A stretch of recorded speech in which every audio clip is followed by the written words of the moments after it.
Iko Nini. So lately kuna vile the Standard wamekuwa wakiseti very interesting headlines and hizi headlines inakaa kuna vile zimekuwa zikiudhi watu kadhaa. So wacha to go back to this was Thursday March 13th in majuzi kuna vile walikuwa wameandika dishonorable, alafu ikiendelea ikasema members of parliament led by majority and minority leaders went for the jugular of former leadership of the budget committee under Ndindi Nyoro. Ilikuwa inabonga juu ile story ya vile mse kama Ndindi Nyoro alikuwa na take advantage of his position and then he'd channel more money to Kiharu. So kulikuwa na hiyo. So but the fact that kulikuwa na Junet na Ishongwa hapo juu, kuna wase wangechukua ti wanabonga juu hawa watu as the dishonorable members, but that was not the case. Then wacha to go back to when then on Friday walikuwa na headline ingine ilikuwa ni ridiculous Ruto. So hii ridiculous Ruto walikuwa nabonga juu basically vile Ruto amekuwa kipromise kufanya vitu mingi, and one of the absurd promises that he's made ni promise ya 1 million chapatis every day. I take it. These are like some of those things that you are wondering, like, should the president like go this low? Najua story za chapati na story kaa hizo. So hiyo nilikuwa ridiculous Ruto. Of course watu wake hawakufurahia na hiyo story. Another one that watu wake guaranteed hawakufurahia ni on the Saturday Standard, ilikuwa ni death destruction. Alafu ilikuwa President William Ruto has been on a charm offensive in Nairobi this week. However, in his trail, he's left business owners counting losses, schools closed, residents injured, and a pedestrian dead, with Eastland residents yesterday bearing the brunt as thugs on Boda Boda had a free rein robbing motorists. Those on foot and shop owners as the campaign motorcade snaked through the estates. Okay, so kulikuwa na hiyo story. So hizi headlines naweza sema hazijakuwa zikifurahisha watu wako kwa gava. Alafu apart from the government, of course, pia hazijakuwa zikifurahisha hata watu wa ODM, because unaweza pata like on the Standard newspaper ilikuwa ni picha ya Raila, alafu ilikuwa the greedy watchdog ama greedy watchdog, alafu ilikuwa President William Ruto's regime has been tested and found wanting. The Gen Z awakening exposed its Achilles heel, and cantankerous former deputy president has proved a thorn in its flesh. And opposition leader Raila Odinga has seen a gap he has exploited fully.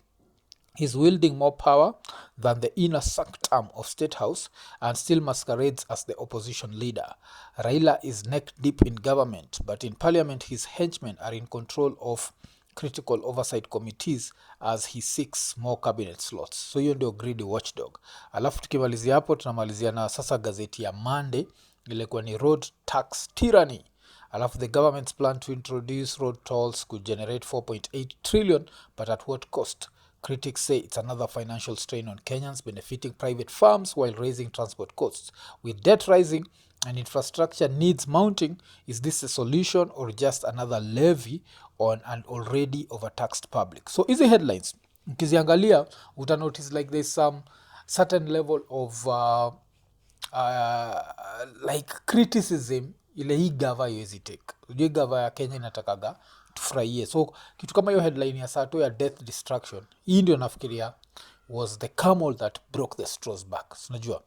And when this happened, I think waliamua it's time to kutafuta mabloggers, alafu mabloggers wago on a campaign against the Standard Media Group. So nataka to go through vitu kadhaa. First of all, kulikuwa na article. Hii ndio article ama bloggers wanatumia, and they're using this as the base to now spread the propaganda. Juu kama umeenda on Twitter, utapata kulikuwa na hiyo hashtag ilikuwa inaendelea, ilikuwa ni the hashtag NTV buys KTN. So where did that start? Wacha to go back to article of The Citizen. Have accused the Standard Group of failing to honor their redundancy and severance pay commitment after laying them off. The staff have threatened to stage protest on Tuesday next week to compel the company to release their dues. The media company CEO Marion Mwangi says the company is committed to paying outstanding dues, as Mary Mwoki now reports.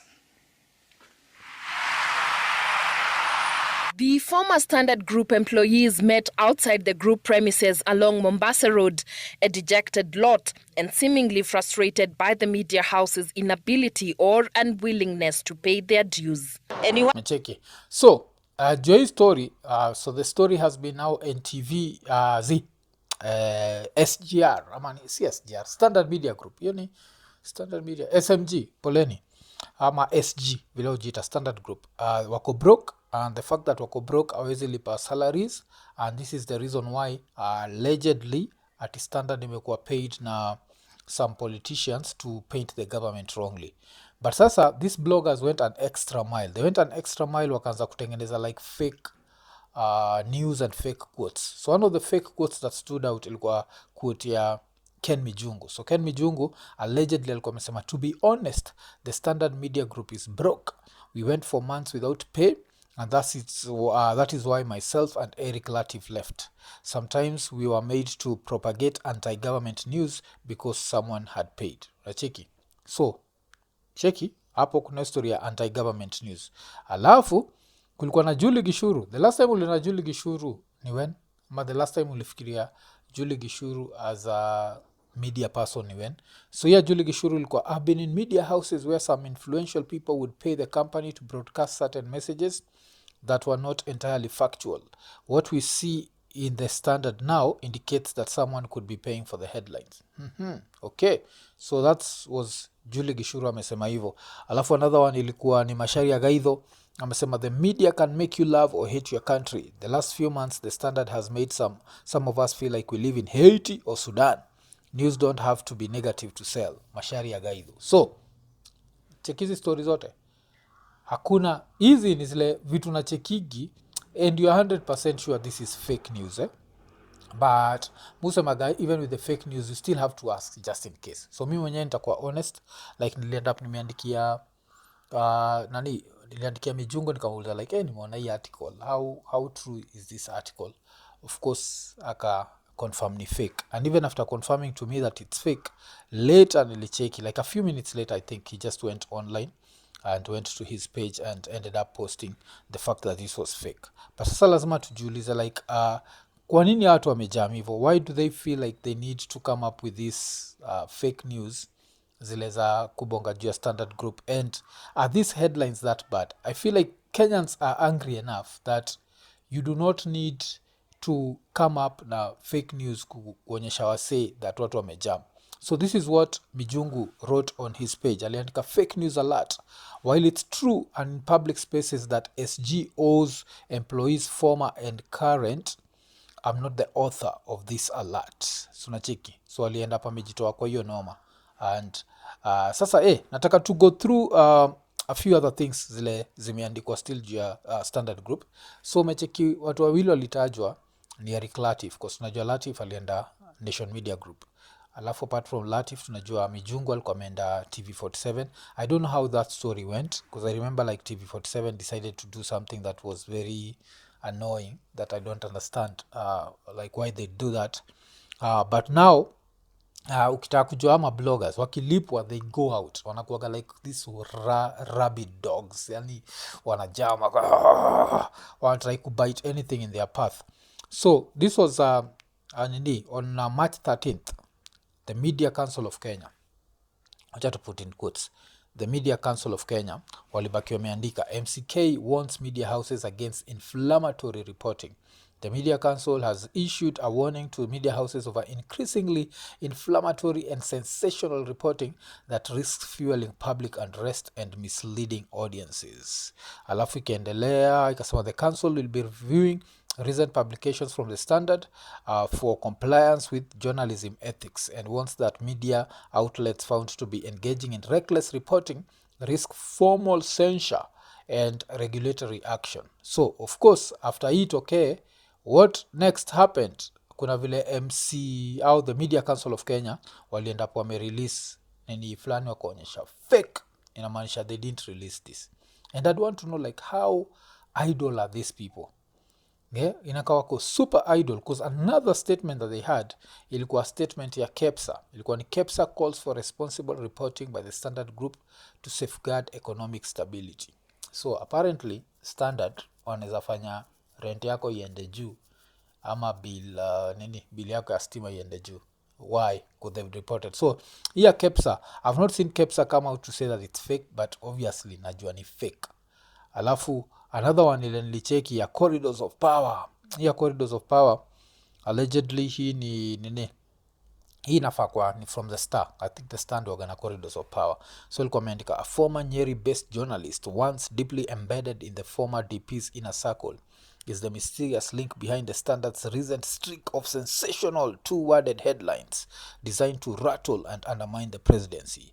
The struggling media house has found a new cash cow with paid-for headlines that paint Kenya as a nation in crisis. Insiders whisper that funds are flowing from a political fixer to ensure that every front page is a landmine for the government. So yes, so this is what happening. So Standard Group kuna vile wanachezwa. Hii corridors of power ukiniuliza, I also think it's fake news. I don't think the Standard, the Star wanaweza andika kitu kama hii.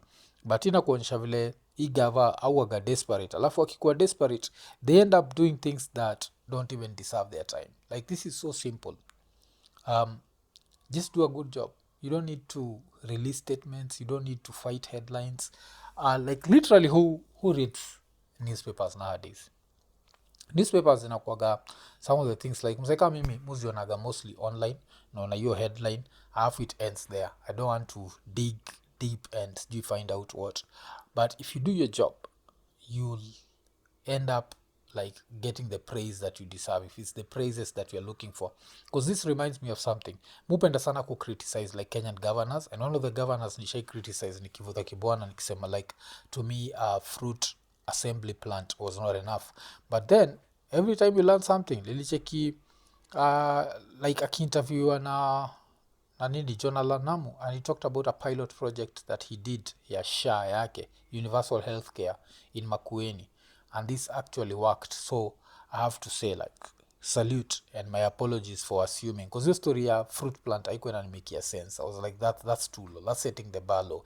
But when you start thinking of things like health, that's now the level we are supposed to be thinking about. And if a governor was thinking about that, now try and imagine the president is just thinking about chapatis. Cheki hii level ndio kitu mtu anashindagwa nayo, like, how ridiculous have we become as a country that a president can go on a whole campaign in the capital city of a country, and all that happens ni yeye mwenyewe akienda, as the Standard put it, anaacha death and destruction, where businesses are being destroyed, people are being like wanalutiwa, people are being attacked, and that's what the president did, instead of just staying at State House and just doing his job. Unajua hizi story za kulipa ama bloggers warani, hii inaitwa hashtag NTV buys NTV buys KTN. It's just ridiculous. Yes, kwa sasa tunajua. Unajua kitambo ungetuambia kitu kama hii NTV buys KTN hatukuwa tunajua, but saa hizi we can actually see, and we can actually see that the government is involved in this. So kulikuwa na hii article ya former employees Ken Mijungu and Eric Latiff admit Standard is broke and pushing anti-government propaganda for cash. The truth is out. If it's not journalism, it's a BS of deception. Over 400 employees haven't been paid. Is it true that 400 employees haven't been paid at Standard Group? Yes, that's true. Does that take away from the fact that this propaganda inatumika kufight the Standard is also coming from the government? No, it does not take away from that. Najua. But kile waga interesting na hizi vitu ni, even as people do hizi vitu, nachiki vitu kama hapo, the Standard Group should be helped accountable for the consequence of its reckless reporting. Misinformation can fuel instability and economic downturns. So nacheki kuna some things that even have nothing to do with the Standard Group. Kulikuwa na Tuhavi. There's one politician that must be banned from speaking and giving millions to churches. Ruto, NTV buys KTN. Cheki. So hii story yote ya NTV buys KTN, this is just propaganda against like KTN ama the Standard Group. Alafu I think kulikuwa pia na hii is the broke Moi family using the Standard as a pay to play propaganda machine.